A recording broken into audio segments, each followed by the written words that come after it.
All right, so we're at 12:03. We're going to get started to make sure we can maximize all our time together. Get started with some introductions from our end as well. I am Sam Craighead. I'm the Associate Director of Professional Learning in the Office of Distance Education and E-Learning. Hi, I'm Queenie Chow. I also work at OD as a project analyst. I'll mainly be in the chat today, sharing some resources and helping capture some questions there. And I'm Andy Vogel. I work in Office of Distance Education and E-Learning too, and I am a classroom coordinator. All right, so to get started with our outcomes today, we'll kind of just set some of the expectations for what we're going to be covering and what we'll be doing together. So by the end of the session, we want you to be able to recognize challenges for students taking in-person and hybrid courses this term, list considerations for teaching and learning in physical spaces, identify some of the technology tools that'll facilitate in-person and hybrid experiences. So we'll be talking about both digital and physical tools and how those kind of cut across the different spaces that you were working in, teaching in this term and some of these new contexts. And then also, of course, locating resources and assistance to support classroom instruction. So our agenda for today will sort of be working from the more general into the more specific. So kind of starting with some of these more broad considerations and talking about some of the modes to make sure that we're all on the same page with some of the terminology. And then we'll have frequent pauses to kind of stop for Q&A and stuff too. So there's that is built into the session. We'll be watching the chat too. But sort of between our chunks, we'll be blocking off that space to do that. So starting with some of that more general stuff, getting increasingly specific, where we'll switch over, start talking more about tools and resources. Really, again, focusing on that in-person and hybrid experience and things that can work across one or the other or both. And then we'll get into some like classroom scenarios. So we'll do a little breakout session with different groups. You'll be able to connect with some of the other attendees here and look at some specific scenarios for some specific spaces, answer some questions, kind of think through how do we start applying some of these considerations and tools. And then we'll have a little bit of time for reflecting on your own experience and thinking about how you apply these things to your own context. So we'll have a worksheet to share at that point where you can kind of get started and hopefully help inform some more questions you'll have for us. So to get started though, I know we already asked a little bit in chat. We're going to do a couple poll questions. I want to find out a little bit more about who's joining us today. And Queenie is going to deploy a poll question for y'all.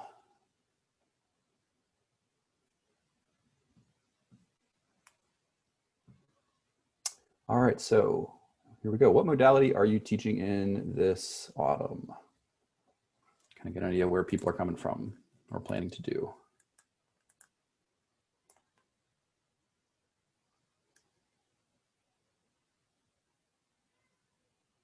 And if you hear my cat in the background, that's one of my coworkers now.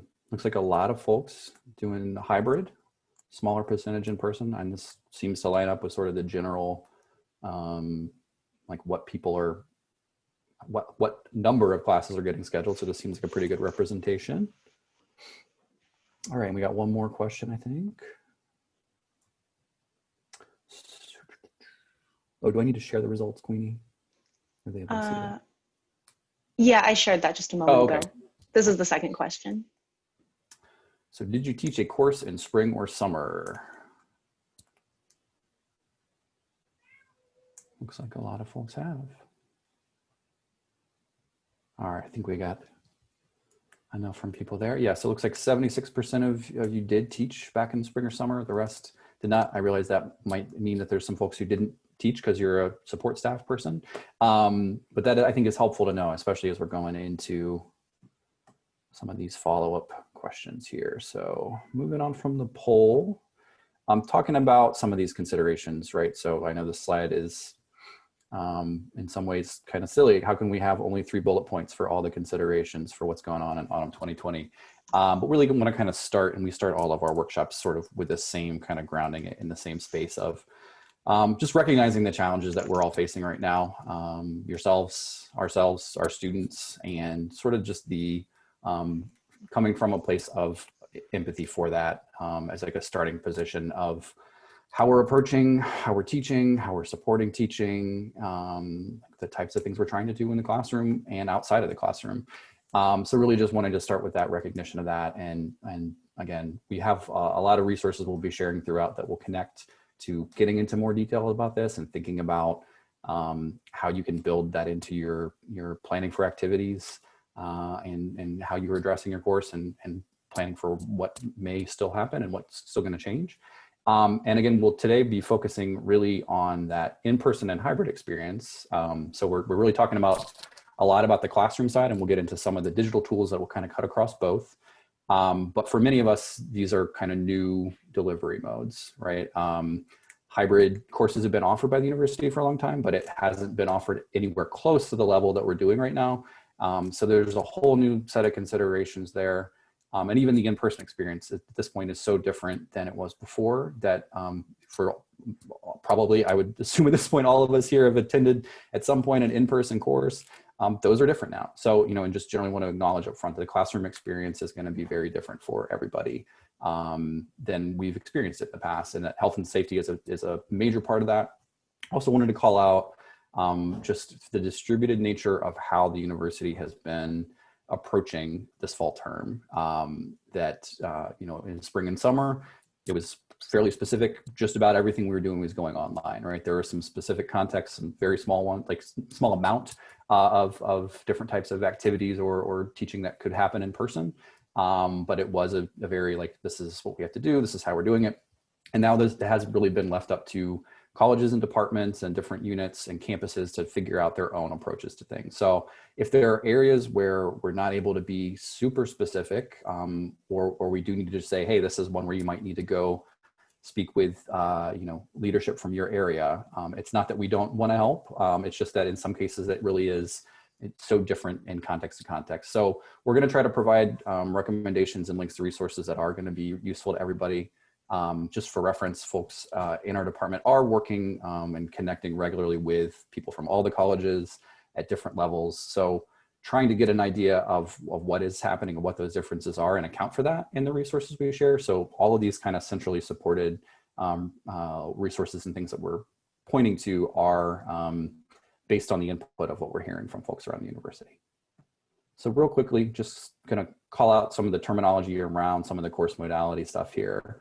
We're all familiar with in-person courses. The version of what we're doing now, though, is, there's still these expectations of everyone using Carmen as a hub for syllabus, gradebook, and communication. But most of instruction is occurring in person.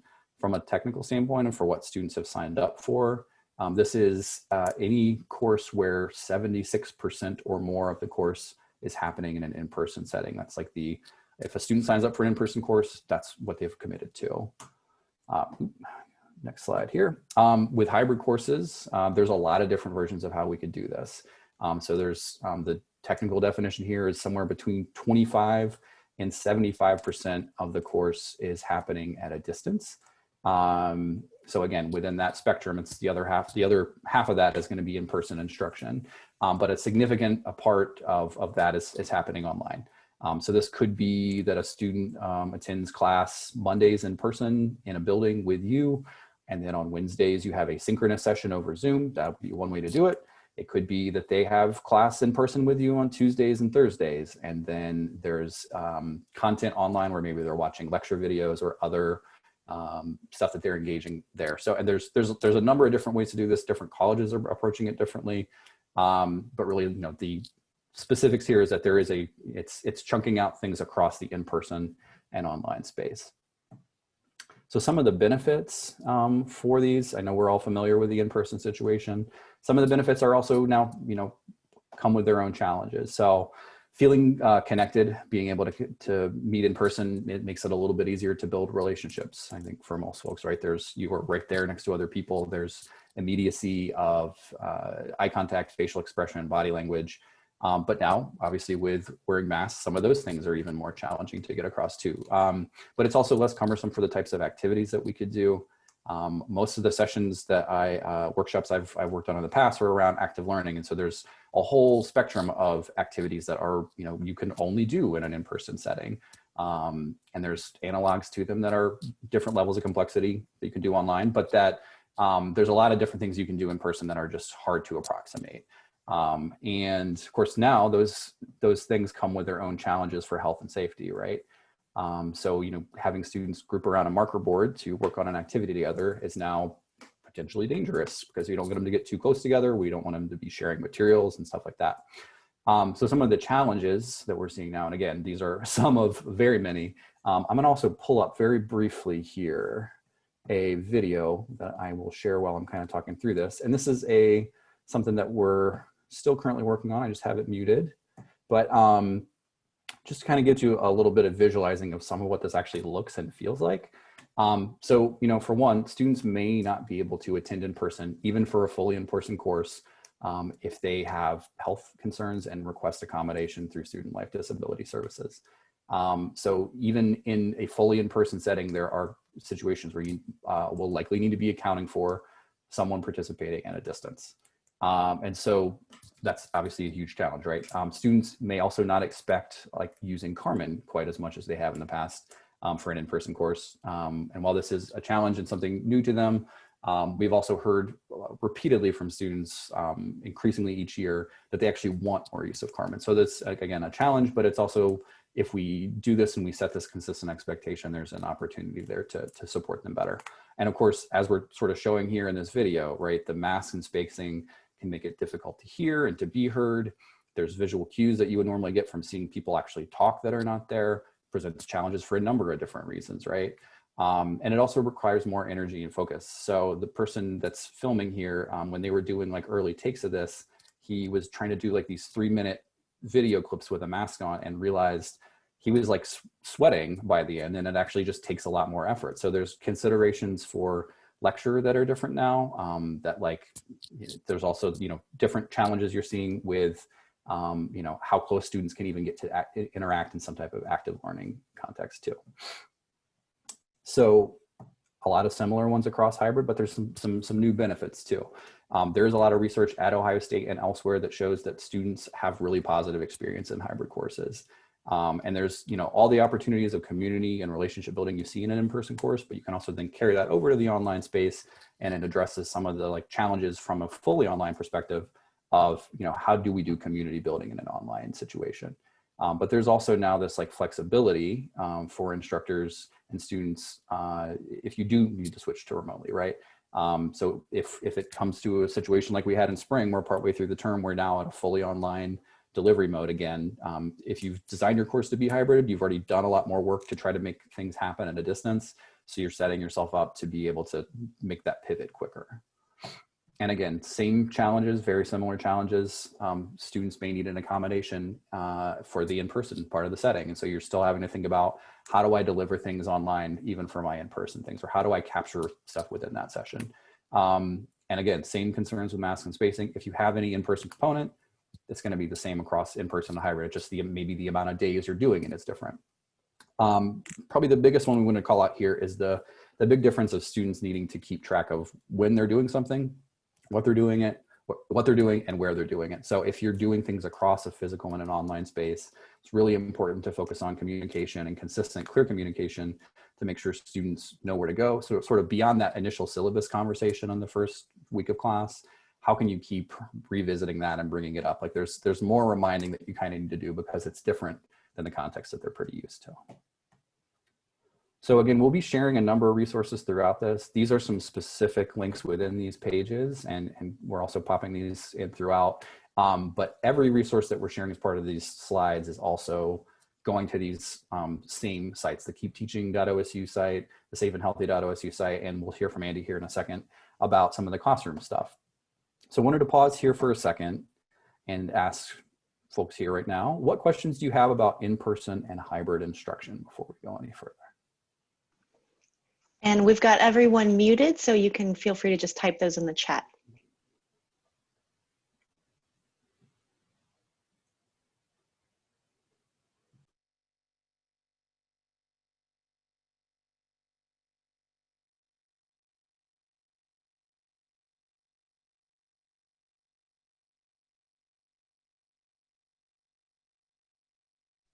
We'll pause for just a few more seconds and make sure people have time to type up if they do have a question. If you're on mobile and can't find the chat, you might just have to give your screen a tap and go down to the bottom, and you'll see 3 dots. You might even see it flashing because I had posted some things in here, and you should be able to find the chat from there.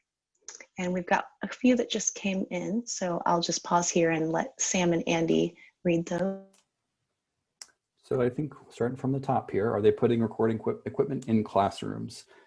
This is going to vary based on if you're in a departmental space or what campus you're on, but they are, I know, certainly working across the university to have most spaces have a webcam and microphone of some sort to capture what's going on there. So most situations you will be able to find that, but part of what we want to talk about today is like thinking through what are the resources to make sure that that's the case and figure out what else is necessary. So yes, the goal is to get that in as many spaces as possible.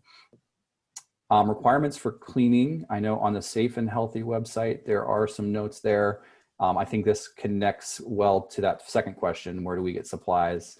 On the FAQ on that safeandhealthy.osu.edu, there's some questions about getting PPE. The university has purchased kits for students and faculty, and I think right now the direction is to work with your department to put in an order through eStores. I don't know what how the rest of that process works, but yeah, you can connect with whoever would normally work within your department to put in some type of order for equipment. So I'd say start with just connecting with your leadership or sort of coordinators in your area that would be doing that typically. Well, one thing I would like to add too is that the university facilities will be going through every classroom twice a day to do cleaning, but that won't be between every class period, obviously. So we are, obviously highly advising folks to clean off the high touch surface areas in the classrooms upon entering. A couple more here. Adapting group work for a socially distanced classroom. That is definitely a challenge, Darla. I will, we don't have this link on hand at the moment, but I can grab it by the end of the session. I'm gonna make a note for it. There's some folks at teaching centers across the country have been collaborating on a Google Doc that Louisiana State started on that's about active learning while socially, physically distancing. They have a lot of different kind of recommendations for like ways to pivot on those types of active activities. So we'll grab that link to share a little bit later. Managing small group work. Yeah, so similar question there. Again, there's some great recommendations in that, but I think this is a big challenge. So we'll talk a little bit in the tools section next about some tools that can help facilitate group work, like digital tools you can use. We'll actually get into using one of those tools as part of the session too. It looks like someone wanted a concrete example of what hybrid model looks like. I guess we'll have to, I'm trying to think of how concrete to get here, but I guess one version of that is you could be having an in-person class where you have your students meet to engage in discussion with each other and with you on specific topics, but beforehand they could be watching lecture videos or afterwards could be watching lecture videos. So finding ways to split up the content delivery between activities and reading, considering like lecture topics as content as well, sort of chunking that out, and like half of that's taking place via Carmen or via other digital tools, and the other half is taking place as part of your in-person session. Sorry, I don't know if that's going to be specific enough for you. We can try to get a little more detail a little later. And I'll post a link to the slides again for folks who maybe joined a little bit later. I also have a YouTube playlist where we have past workshops that have been recorded that get a little bit more into the nitty-gritty of how we handle planning for your course and things like that. And this workshop is being recorded and will be posted on the playlist as well. And then, oh, go ahead, Andy. Oh, no. I'm seeing as I'm scrolling through, there's a number of other questions again around sort of discussion. So I'll come back later as Andy's taken over his section. I'll try to hunt down that link and share it, and then we can maybe, as we come back to the Q&A later on, get into a little more detail of thinking through specifics around discussions and stuff like that.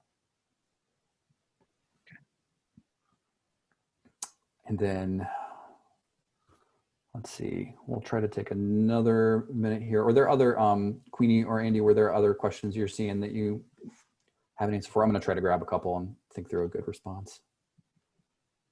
I think we've got through most of the themes that people were asking about, so I think we can go ahead and move on for now. And then I have a couple questions here on Zoom that I can handle on the chat. Okay, great. All right, so Andy, I'll move forward on the slides. Okay. So we got another poll.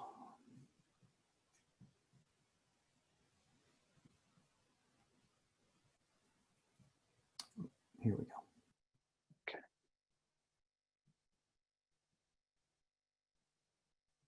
Okay.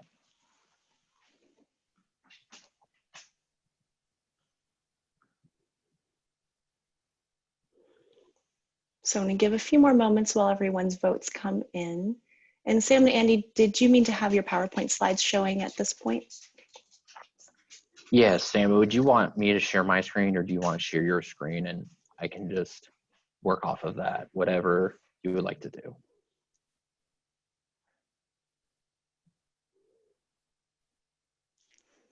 I think he's just getting his booted up real quick. Okay, we've got Up to about, you, Andy. I can do it. Do you want to switch and take over slides? Yeah, I can go ahead and do that. All right. okay, we've got about 44 of 51 voted. I'm going to go ahead and end this poll and share the results back out with everyone. Great.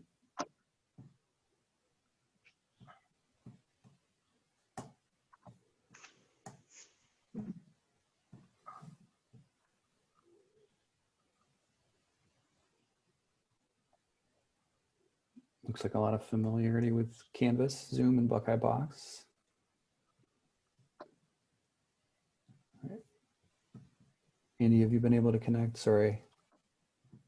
Yeah, sorry, my monitor situation. I'm just Oh, you're trying good. to share it. So let's just go through here. Stop that real quick.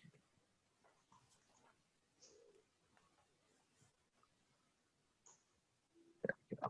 Okay.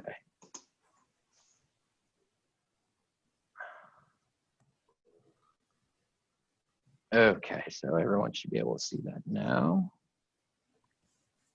Okay, so we just finished that poll. So not too surprising for that poll, since most folks, it seemed like there was a decent percentage of those that taught over spring and summer. So using the tools such as Carmen Canvas and Carmen Zoom doesn't come as much of a surprise, but some of these other tools, some folks seem to have a little bit lower numbers, and that's okay. We'll just kind of go through and briefly talk about those a little bit and, you know, discuss what you can use and you'll be seeing in the classroom.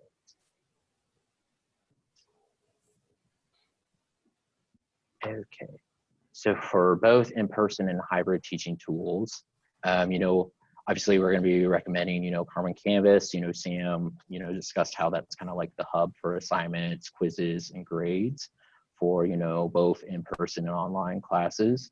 You know, recording and streaming, obviously we're using Zoom right now, and there is a recording for this. So that's something you could be doing in your class, where you record a live lecture and then post it onto Carmen. And some of the ways we post, you know, video recordings is we use this other tool called MediaSite, and that's how we kind of upload and share video content, and we have that stored on Canvas, and that way it keeps our storage good, and you don't have to worry about video storage using MediaSite. Then the next thing is collaborative note taking. So I saw a few questions in the chat. This may not answer the specific method that you're trying to use, but we could have students use, you know, cloud-based note-taking or collaborative note-taking with BoxNote or OneNote. Those are university supported tools. There's a lot of other great tools out there too. And then for the physical space, so we have, you know, displays such as projectors, and some classrooms will have TVs, and then we'll also have, you know, annotating and capturing with document cameras. What I'll talk about a little bit later is how, you know, many of the OD spaces will have the document cameras connected to the Podium PC. So what that means is that we can have the document camera actually capturing and broadcast to Zoom. So if you wanted to annotate and write your notes and have that work with the remote folks, that is a way we can achieve that. And then recording, streaming, you know, again, we talked about how we're, you know, most of the spaces will have a webcam and a microphone installed connected to the Podium computer. There may be certain departmental rooms that have a different configuration with either lapel mics or microphones. You know, that's something where, you know, show the resources of where to find out a little bit more on using that sort of technology. And then of course, student devices, they're going to have all kinds, a lot of the favorites are iPads, laptops, smartphones, things like that. So, when using certain applications or features, it's just knowing the consideration of making sure there's, cross compatibility between those devices.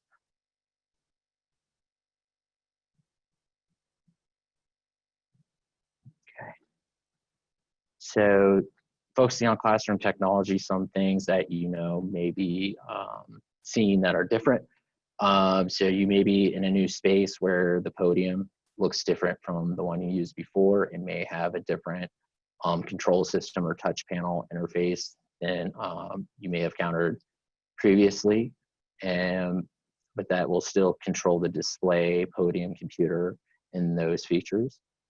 And then of course, support, there'll be signage posted in every classroom of who to contact for support and how to get help, but also, a good starting resource is classroom.osu.edu that also has information of classrooms to look at and view some information. That website also is currently being updated to add more photos and certain types of hardware that are going to be available in the space.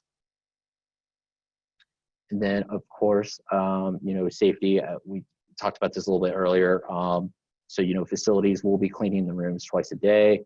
My team is going to be doing, as much preventive maintenance as we can, where I'll have, a crew go between class time and try to test the maintenance and clean. But it's just with the high volume of numbers we have right now, it's not quite possible for us to clean between every single class period. So, we're highly advising that folks, refer to that kit and, kind of sanitize the high touch areas of either the podium and areas that, you'll be utilizing in the classroom.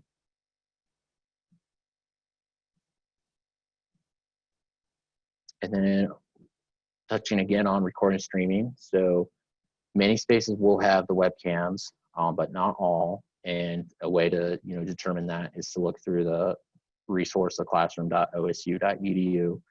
Departmental spaces may have a different resource. So it'd be good to consult with your local IT group, with your academic space to, verify what's available for you. And then recording. So what we're doing right now, we're recording the session through Zoom. So that's a recommendation that we use. And then with that recorded file, uploading into MediaSite and to retain that and to share later through Carmen Canvas. And then safety, we don't want folks obviously sharing microphones. So OD, what we will be doing is, from that classroom page I just mentioned, we will be loaning out microphones for our spaces and stuff that's compatible with our spaces, and that's like a semester-long loan.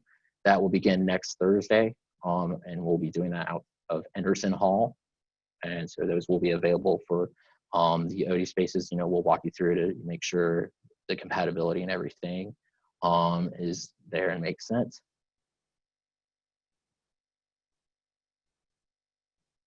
Now on annotation, so I'm going to kind of circle back to like the document cameras.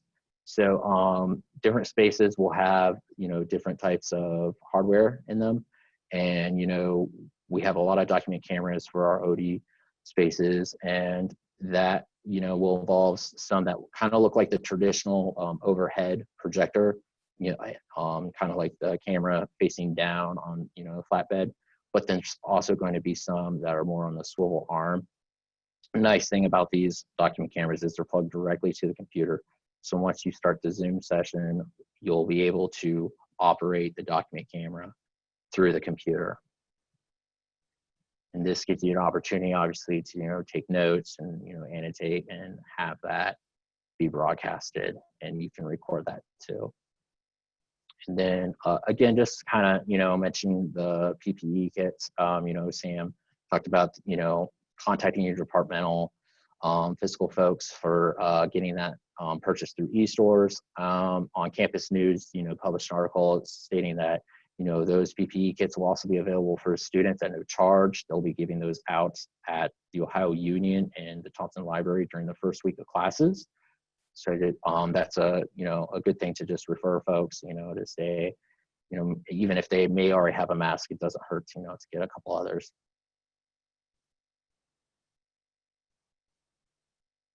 And collaborative activity. So I saw some questions in the chat, on this, obviously, to maintain social distancing, we can't replicate, what our small, more intimate group work that we, previously encouraged. So a lot of what we are advising is using some of these collaborative tools that are digital. And, we will move into an exercise here shortly, demonstrating one of BoxNote, how to use that. This is, again, allows things to be saved online so they can refer back to it later, and it allows them to work on it in class time. So if there was a remote person and an in-person student, they could work on the same document at the same time together. And obviously doing this, using these tools, we remain socially distant. So, and another thing you'll encounter in the classrooms too. So for lecture halls, not all, but it is pretty typical to see basically 3 seats skipped, and then you'll see a sticker indicating where a student may sit. So that's how they'll know where to sit in the classroom. For the classrooms that have, tab arm chairs, there'll be a sticker beneath them. So that's how those are all laid out for you and everything. And if the chairs do get, shuffled and things like that, those little stickers will indicate. And we also put down tape barriers to rearrange, keep the tables back in those zones and areas. From the video, you may have saw a couple of those highlighted, and there's like a kind of an instructor zone too.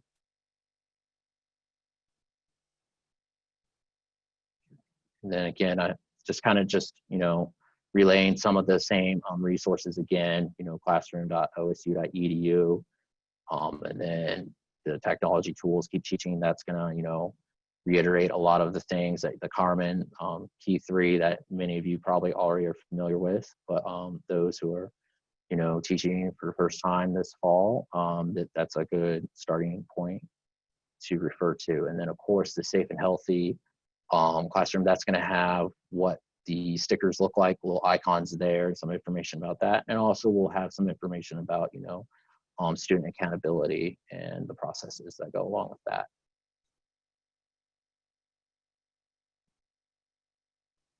Now moving to this slide, I did see some questions in the chat, so I'm going to start looking at that, but I just want to give some time to others to check this out and go ahead and ask some questions. So I've got a couple that I can bring up that are about physical spaces. Okay. The first one is, will there be a second computer with webcam available to Zoom if I am using Classroom Computer for my class slides? Good question. So are they asking second monitor, second system, in addition to the podium that's already in the classroom? I think the question is second computer. So it might be a little, so it might be a little bit of thinking about how to set that up, it sounds like. Yeah. Okay, so many of the rooms will only have one computer, but they will have the ability to connect to your own device. So many of the rooms that we're using, it's going to be a podium with a PC that's connected to one projector. Some spaces are going to be a little bit different where they may have 2 projectors, but that's fairly uncommon. But it is fairly common to have either HDMI cable or some sort of connection to your own device. That being said, it's typical that only one device would be on the in-person projector screen. Andy, I can add to that because I think it kind of connects to some of the other questions we're seeing around sort of Zoom for simulcasting. Right. And so one of the challenges with that, right? And so I know we have someone joining us today, Mark Moritz is actually, I think, planning to teach this way. And we, I think, connected about it recently. It is something that is possible, right? To try to do both students participating at a distance via Zoom and students in person as well. One of the big challenges there, and this is where I think getting into having a second computer, is you may also need to be thinking about having a second instructor or like a TA or someone that's able to help with that, just for the challenge of trying to manage, essentially 2 classrooms at one time. Right. So really trying to think about both of those. But yeah, like we aren't going to have spaces that have multiple computers in them. You are able to bring a second one, and certainly that could be helpful. But yeah, also be thinking about, as you're planning that out, if you're trying to do a synchronous simulcast of, effectively an online and in-person class at once, there's a lot of additional planning and work that goes into not just making that happen, but also facilitating that in the moment, to make sure it's an equitable experience for people in both settings.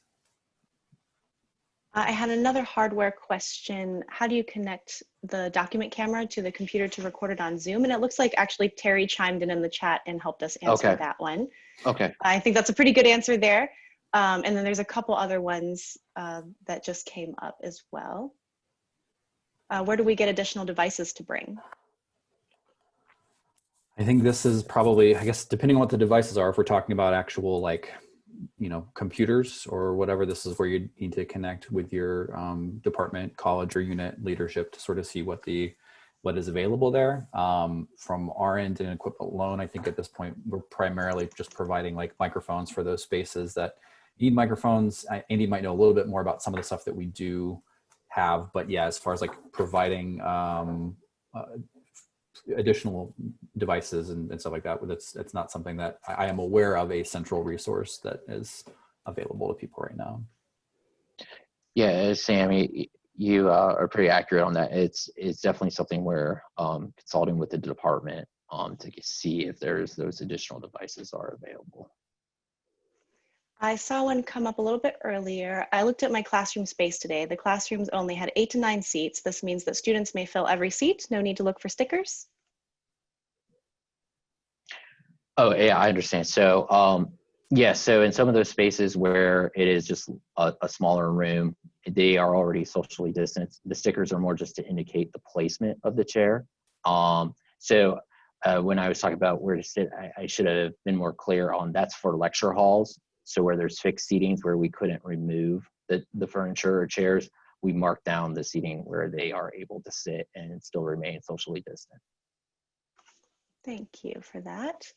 And I know we're getting some pretty specific questions around document cameras. I think going back to Brian's original question as far and similar to Elizabeth's about what you can do, I think this is going to vary a little bit from space to space because we are teaching in there's spaces we've been supporting as classrooms for a long time, and then in a lot of the spaces we've had for a long time are actually not capable of fitting people in a socially distant way. So we've had to effectively for right now discontinue a significant over 100 spaces, and we've taken on over 100 new ones. So there's going to be some variation in what we're able to put into each of them.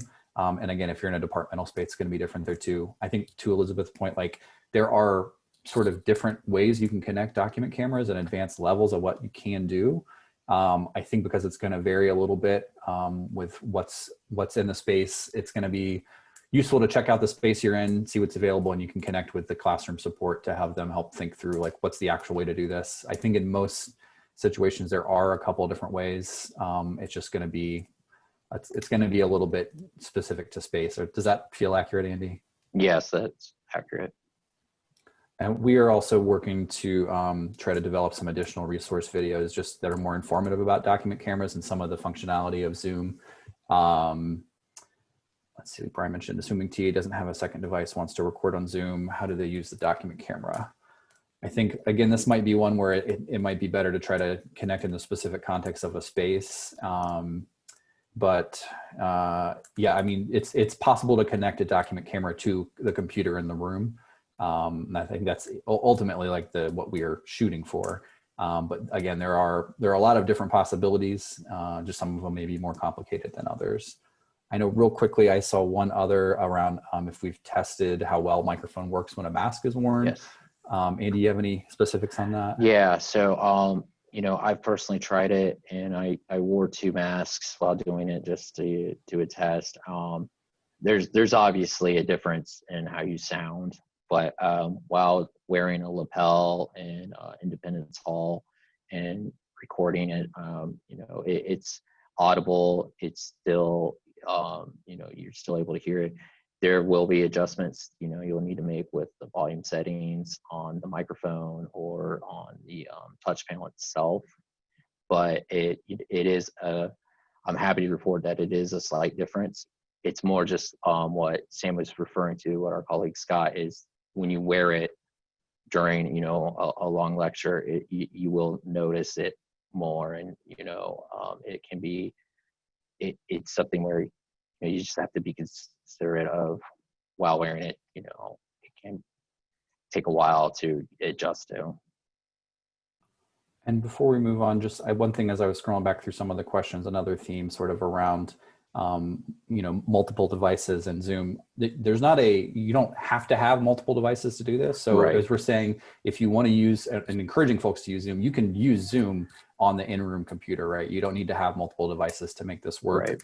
I think again, the more things you're trying to do on, like we're certainly capable of doing this with a single device, with like doing this with what's available in the classroom, provided you're in a space that has, the actual computer.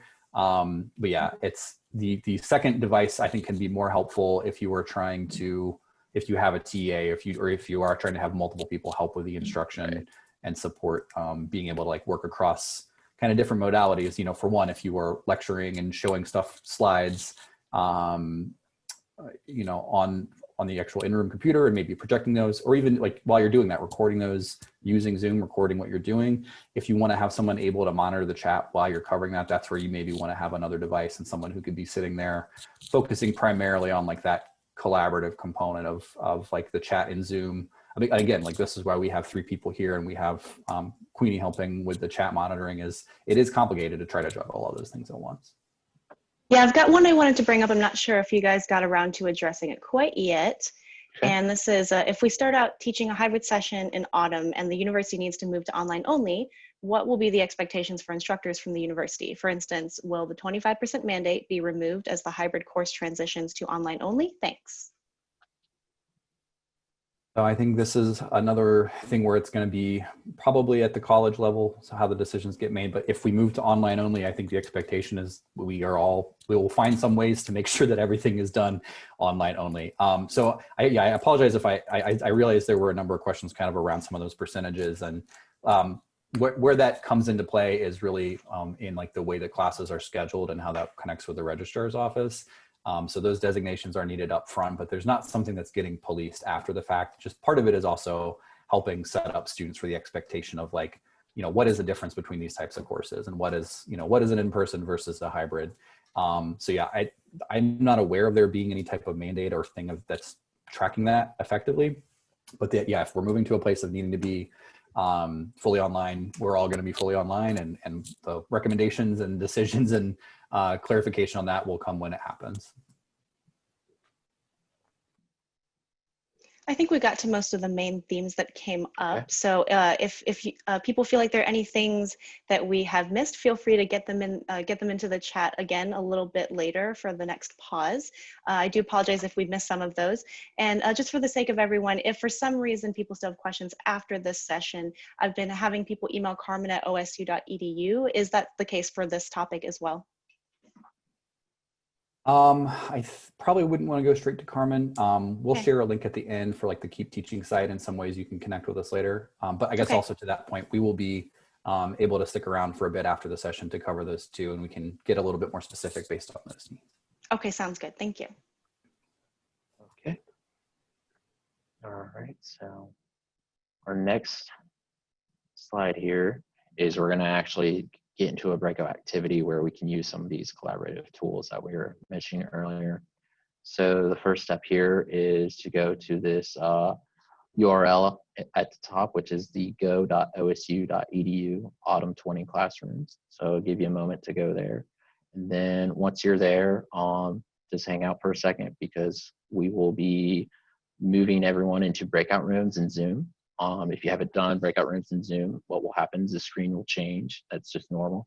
And you'll be divided up in little groups. And then once you're in the box note, that's when You can discuss scenarios, and then one person from your group can be the note taker. And then after that, you just kind of will respond and discuss that. And I'm keeping an eye on the chat, and then we'll be meeting back in 20 minutes. And so you'll get a little notice when the breakout room is about to reset and go back. So give everyone just a moment here just to get to that website, kind of get oriented to do that. And then Queenie, he will start the breakouts. Yep, so I posted that link in the chat. You should just be able to click on it, so you don't have to do any copy pasting or anything like that. And then I just wanted to ask you, Andy and Sam, we've got 37 participants in our room at the moment. I believe that includes us. So how many breakout rooms would you like me to make? Maybe 7, is that the math right, to do about for 35 people? Mm-hmm. Sometimes for five-person groups? Something like that. Yeah, 7 rooms would give us 5 participants per room. So I'll do 7 rooms, and hopefully everyone's had a chance to go to that link. If not, it's in the chat there. You can click on that. It's just go.osu.edu/AU20 classrooms, and I'll go ahead and start these breakout rooms. So just doing a quick debrief here, thinking through the scenarios that we just went through, what questions were most difficult for folks to answer? So if you want to go ahead and respond in chat, which parts of this did you find the most challenging? And I'll show the questions here again for reference.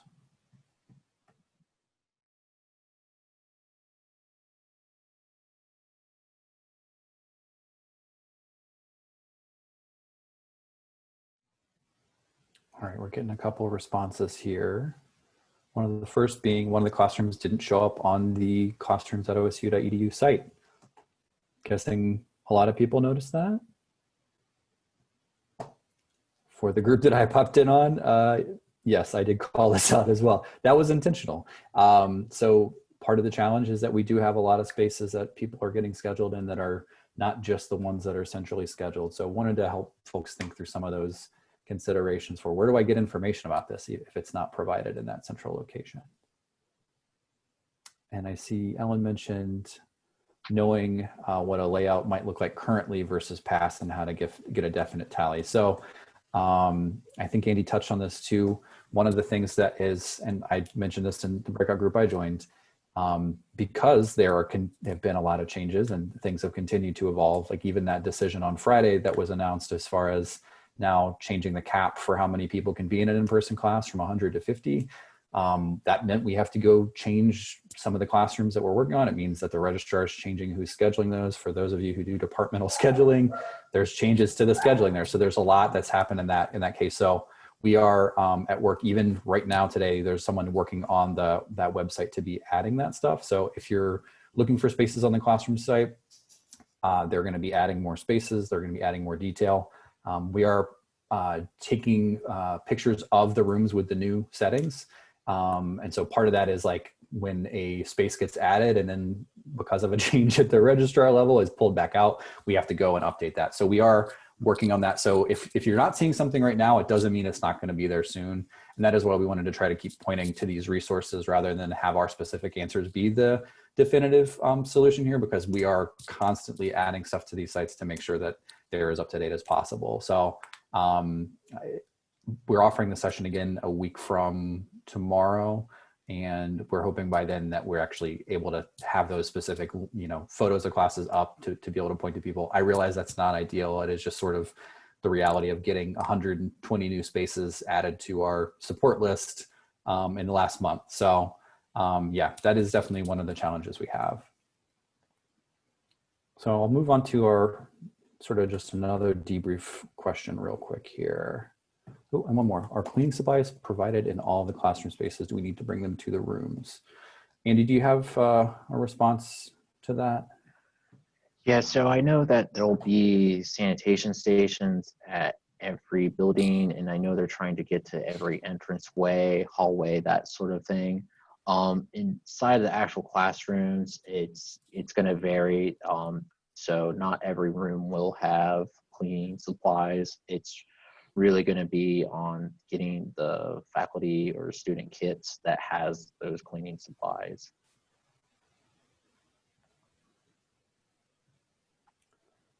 All right, so we'll move on to just our next question here, and we'll have very shortly, I have another more solo reflection activity with another resource to share. Were there any particular resources that you found to be the most helpful? Website links, specific places, as you're thinking through these scenarios, what are the ones that were most useful of all? Bringing that back up again here. Seeing if I see any themes. Classroom.osu.edu. I think as we're thinking through this too, what, if you want to call this out, and this will be helpful for us, if there are things that you could not find any information about, or if there's resources that you wish existed, it's a good time to share that too.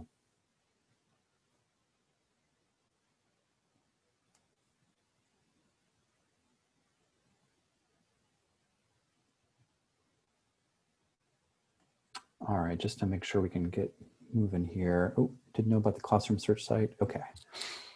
Yes, and so I guess I just a reminder again, we're working on getting those images up as we're redesigning those and building in the new floor plans. I know with some of those, or with a number of them, there should be at least the new floor plans posted in a PDF, and I know that's not the reality of what the site of the space looks like, but it'll hopefully be an additional step to learn more about it.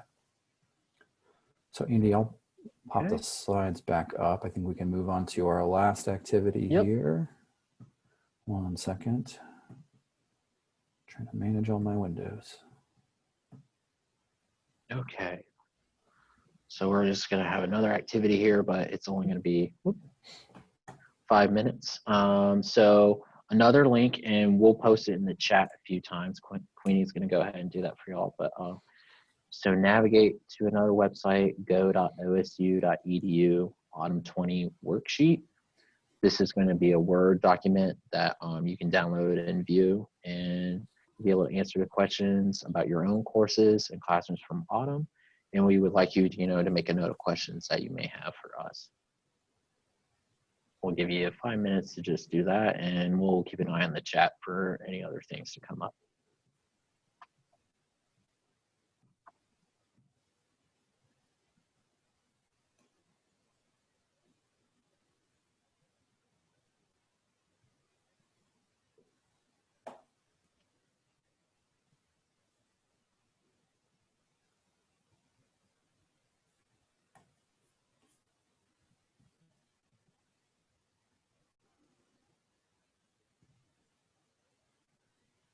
I saw a couple of good recommendations here in the chat about talking about document cameras and Zoom specifically. So yeah, we can kind of take note of that.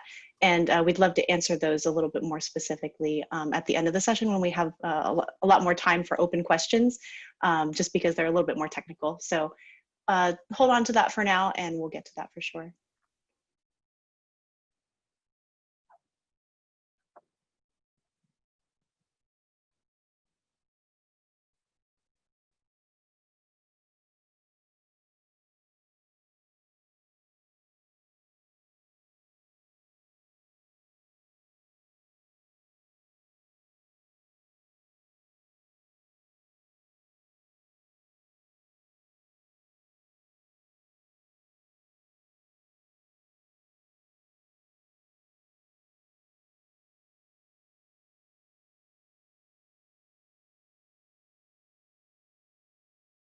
We had planned on trying to find some good royalty-free hold music to play while you do this. So just imagine that in the background, and it'll make you could harmonize for us.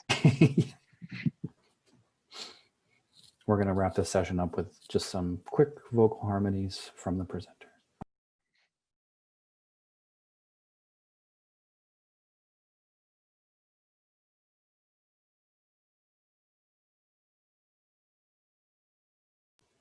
And again, we recognize there's a lot of questions here, so we're not expecting you to fill them all out. We just wanted to make sure you're able to download this and get started on it to help inform some of the questions you can have for us while we're here, and also have something to take away for later. So maybe just take a minute or two, and we'll come back together to just summarize and open up Q&A to wrap it up.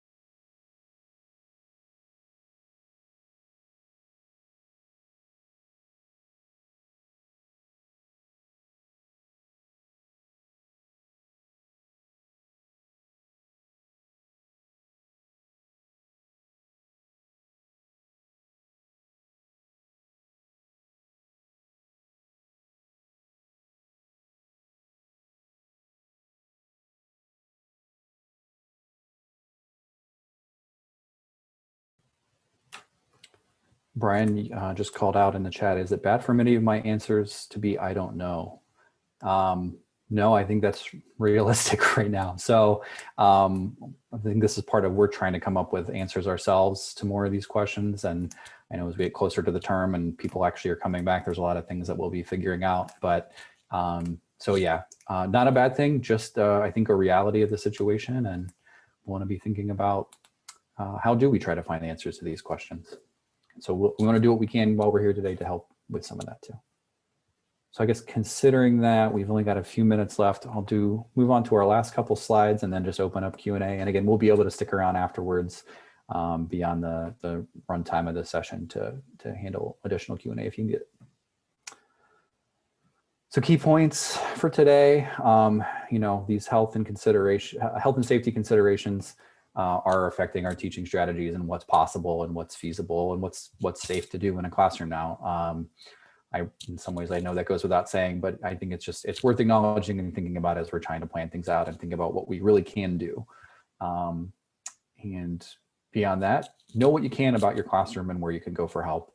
We want to recognize in this session and elsewhere, there are questions we have answers to. There are some that we don't. There are some that we will have answers to, and some that you're going to have to try to find out from folks in your department and like local units and college support and stuff. So just trying to think through those planning steps and make sure, even if you've taught in a space before, things are going to be a little bit different. So trying to think through this new situation, and that planning for this fall is not planning for previous years. Use physical and digital tools to support learning across modalities. So even if you're teaching a fully in-person course, there are plenty of benefits there. We're already planning to use Carmen for things like announcements and syllabus. Think about other ways you can start to leverage that. We know that it's certainly possible that we could be in a situation where we're all forced to go fully online again.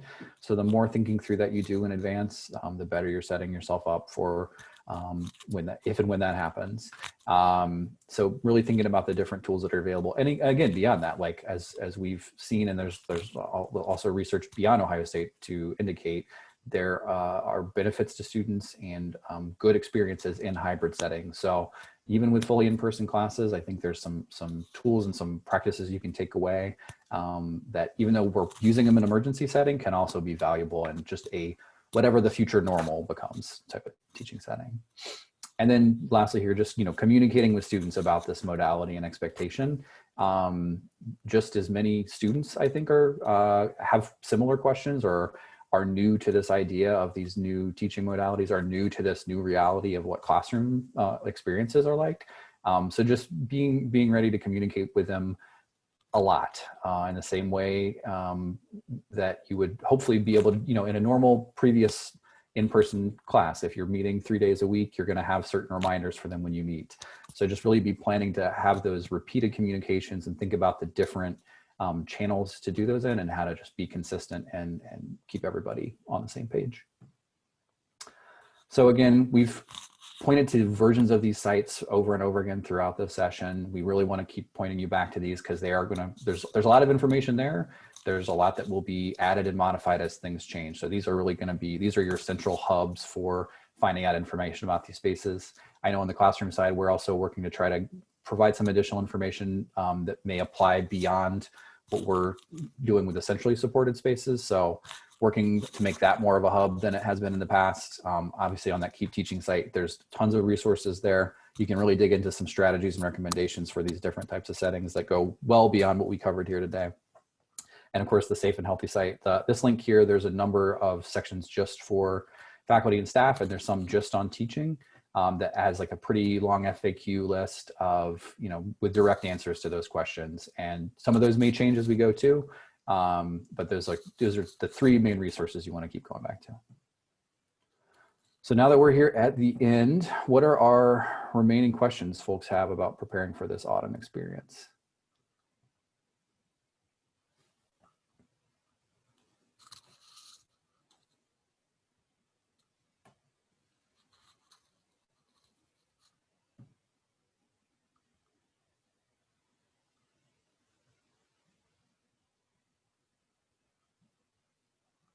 Seeing if I can figure out where to pull up the participant list and see where everybody's at.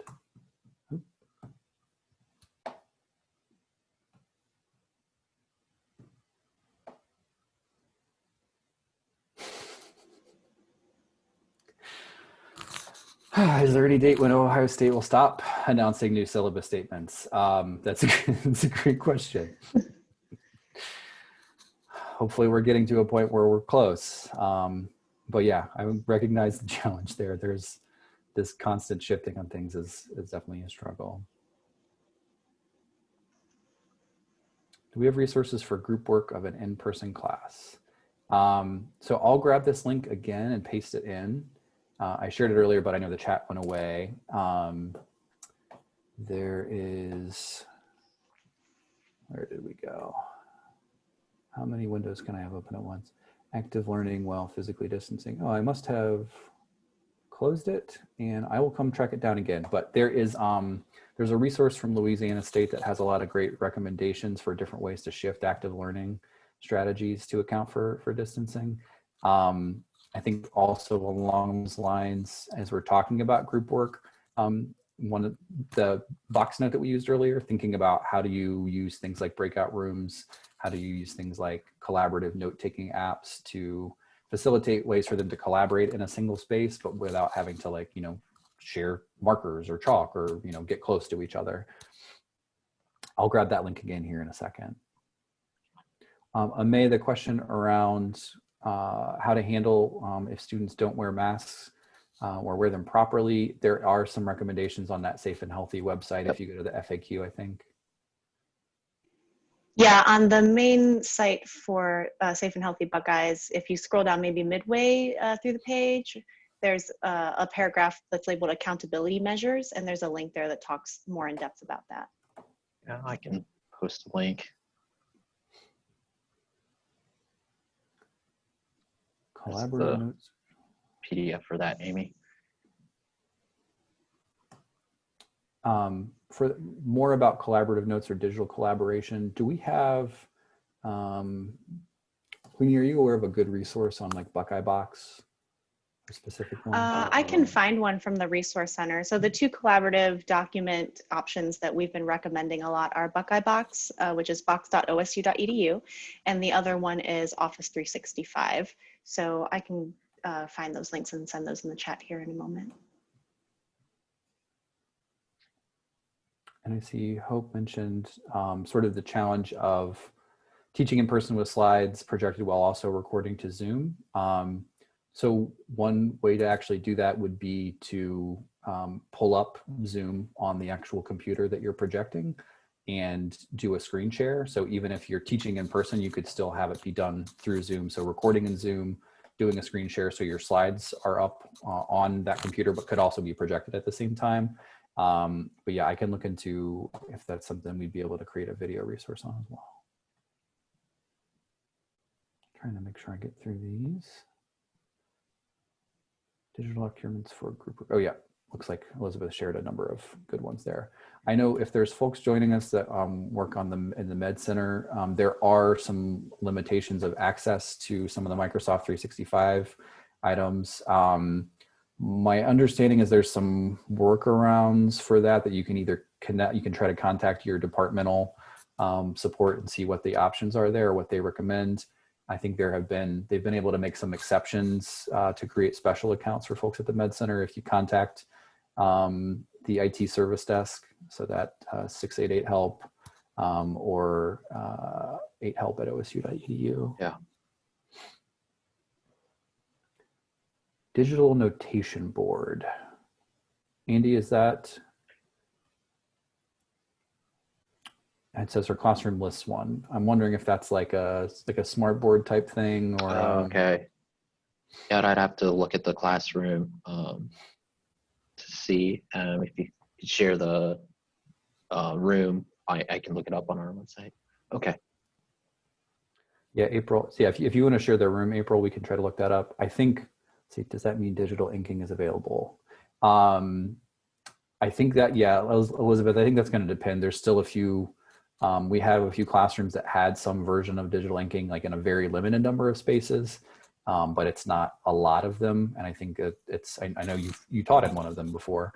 I don't know the specifics on that, but I think it might be, yeah, it might be available in a limited number, but one of the challenges, again, being like of the 350 spaces we normally support, about half of those have been knocked off because we couldn't do social distancing in them. So even some of those rooms that have that are actually off of our list now.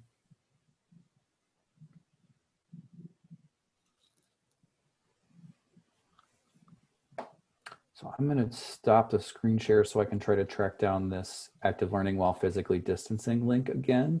I know we're at time, so I want to say thank you to everybody for joining us and for all the questions. On the Keep Teaching site, and I'll just point to this as a last item here, there's a Get Help page. And of course, let me do a stop share so I can actually see my screen. There's a Get Help page there in the navigation, and there are links to be able to request a consultation from Odie. There's also additional support options there for if you have other questions or learning about using the tools or getting help with them if there's something that seems to be not working well. And also on that classroom site, there's contact information for classroom support. Oh, it looks like there's a Get Help. And Queenie did just add a link to the Keep Teaching survey. If folks could take a couple minutes to complete that after the session, we would love to hear your thoughts and figure out how we can do better versions of it in the future.